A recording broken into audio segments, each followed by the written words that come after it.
In our last episode, we went down 4K and watched digital intelligence crash in price by 500x, turning raw code into a cheap commodity. But today, we are turning the map upside down. We are exploring Fork B, physical AI. This is where the AI economy hits the concrete.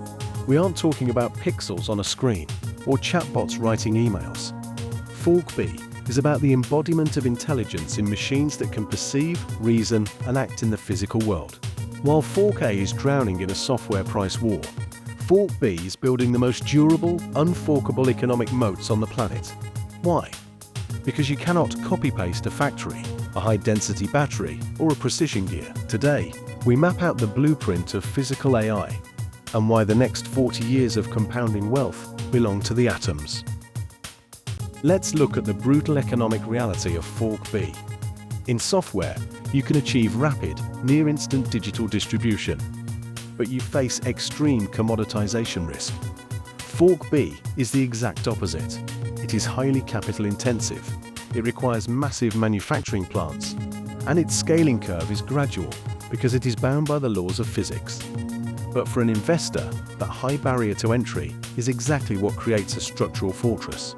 In 2026, the core investment thesis of Fork B is simple. Movement equals value. The absolute greatest AI model in the world is completely useless in the real world if its mechanical arm jams, its battery runs out, or its joint actuators lack the torque to lift a pallet. Because of this, market power is shifting away from pure software developers and accumulating inside the highly specialized, real-world supply chains of actuation, robotics testing, and physical hardware architecture. We have officially crossed the Rubicon.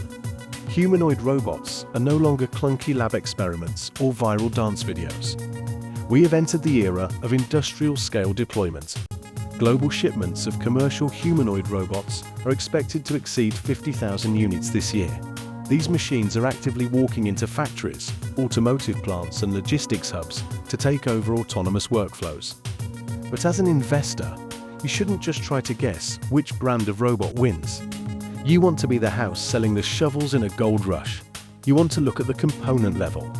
To build a robot that can navigate a dynamic warehouse, you need high bandwidth memory to process real-time visual data. And you need specialized robotic brawn, precision gears, and collaborative tech from gatekeepers like Teradyne or SK Hynix. There is another hidden constraint in Fork B. Data must become physics-aware. In Fork A, an AI agent only needs to understand text, code, or images. If it hallucinates a word, you press backspace. But if a physical AI system hallucinates a calculation while operating a 5-ton forklift, it tears down a structural wall. To prevent catastrophic liability, the data-fueling physical AI has to integrate real-time physical constraints, torque limitations, gravity, friction, and thermal metrics. This requires specialized telemetry and proprietary testing environments. Governments are already stepping in to enforce strict liability chains and ethical audits for embodied systems. If you own the certified testing environments or the physics-grounded data pipelines, you own a toll booth on the entire robotics industry.